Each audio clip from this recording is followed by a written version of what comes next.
Postmortem report दिखाई, video दिखाया, photographs दिखाई। ये 100%, 99% नहीं, ये 100% कस्टोडियल डेथ है। पुलिस ने इनकी हत्या की है और चीफ मिनिस्टर ने असेंबली में पुलिस वालों को मैसेज देने के लिए झूठ बोला है।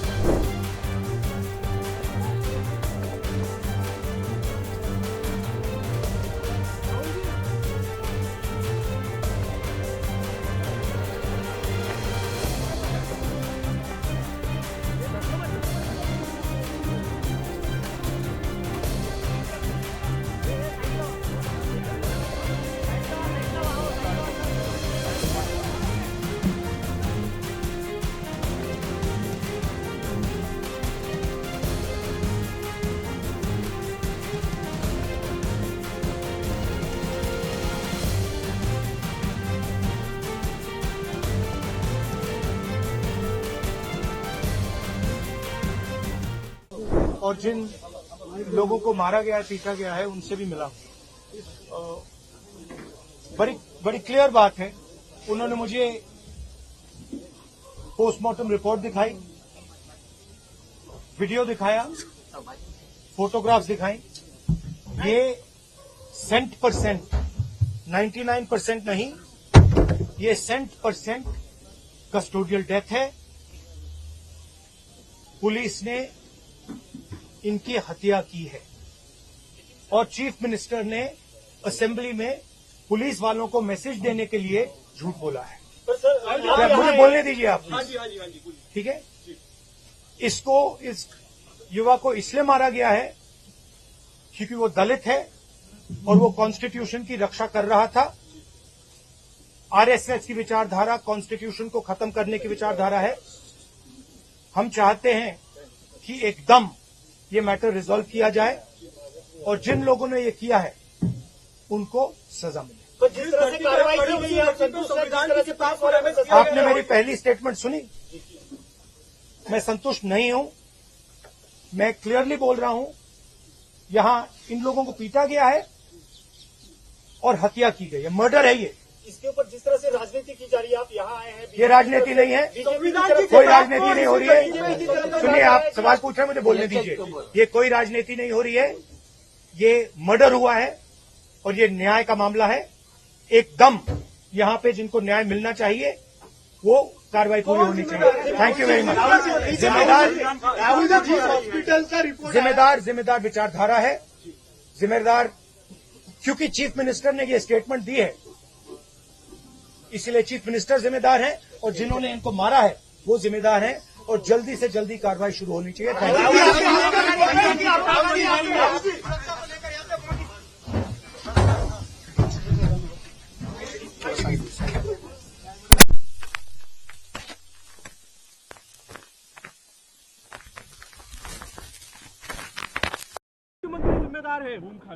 देखिए, सबसे बड़ी बात है कि मैं शुरुआती से कह रही हूँ कि मुख्यमंत्री ही जिम्मेदार है, क्योंकि जिस तरह से जब घटना हुई थी तब मुख्यमंत्री परभनी में आके यहाँ पे शांतता प्रस्तापित कर सकते थे, लेकिन वो अपने मंत्रिमंडल में बिजी थे। और जब कल मैंने उनका विधिमंडल में स्टेटमेंट सुना जिसमें उन्होंने कहा कि जो गुनहगार है सामने वाला, जिसने संविधान के प्रतिमा के साथ जो विडंबना की है, वो उसको जो है वो साइकोलॉजिकल प्रॉब्लम है, उसको जो है वो आपको पता है कि उसको मानवोपचार की आवश्यकता है। उसको 4 डॉक्टर ने तपास किया है और कहा कि कुछ मारा ही नहीं गया है, कोई भी पुलिस स्टेशन के सीसीटीवी कैमरे में कुछ नहीं आया है, ये बिल्कुल भड़काने का, दंगल बढ़ाने का। तो किसने किया है? उनके बॉडी पे आप देखेंगे तो पूरे आपको निशानी दिखेगी। उनको, आपको पता है कि उनका जो पोस्टमार्टम रिपोर्ट है उसमें कहा गया है कि शॉक और जो मल्टीपल इंजुरीज की वजह से जो है उनकी मौत हुई है। तो इसकी जिम्मेदारी राज्य सरकार को लेनी होगी। कांग्रेस इंसाफ दिलाएगी, क्योंकि राहुल जी अब जब आकर गए यहाँ पे, कांग्रेस अब क्या सड़कों पे उतरेगी? कांग्रेस सड़कों पे उतरेगी, कांग्रेस लड़ने का काम करेगी। कांग्रेस जो है राज्य महामहिम राज्यपाल से लेकर राष्ट्रपति तक जाएगी। जी ने जिस तरह से झूठ कहानी विधानसभा में लाकर जो उसका जवाब दिया और सरकार को बचाने की, क्योंकि सरकार प्रायोजित ये घटना थी और इसलिए हम परभनी में आने के बाद हमें वास्तविकता पता चली। आज हमारी एक टीम मसाजोग में जा रहा है। हमारे मराठवाड़ा के नेता अमित देशमुख, इनके नेतृत्व में कई सांसद भी वहां जाएंगे। वहां की सब व्यवस्था, जो भी स्थिति है, वो स्थिति वहां पर समझकर, और आज हम महाराष्ट्र के मुख्यमंत्री के विरोध में विधानसभा में प्रिविलेज मोशन लाएंगे। देश के नेता राहुल जी गांधी अभी थोड़ी देर पहले घर पे आए थे। जो परभनी में घटना हुई संविधान की विडंबना की, वो सर पूरी घटना उनको मैंने बताई है।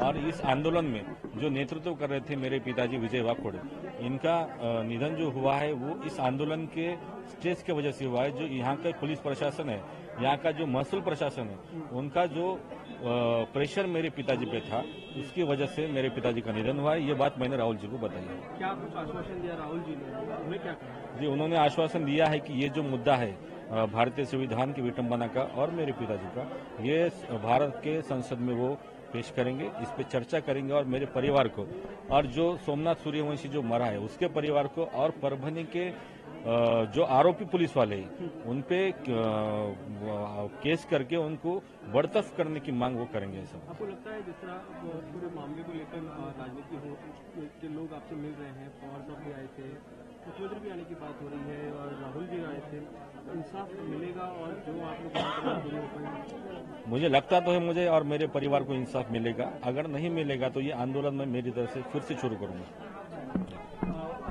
रिपोर्ट में एक चीज आई है कि उनको बेदम मार के उनकी हत्या हुई है, और चीफ मिनिस्टर विधानसभा में कुछ और बयान देते हैं। तो इसका मतलब ये है कि सरकार गुमराह कर रही है, सरकार किसी के अन्याय को छुपाने की कोशिश कर रही है। सरकार और पुलिस इसके पीछे है, और इनकी जो मौत हुई है वो मारपीट के वजह से हुई है। जो उनको कस्टडी में थे तब जो मारपीट हुई, बेदम, मतलब आप पूछ भी नहीं सकते हैं, सोच भी नहीं सकते, इस तरह से इनको मारा गया है। इनके फैमिली को भी मरने के बाद इन्फॉर्म किया, जबकि अरेस्ट होने के बाद इन्फॉर्म होना चाहिए था। तो बहुत लूप होल्स दिखाई दे रहे हैं, और हम जुडिशियल इंक्वायरी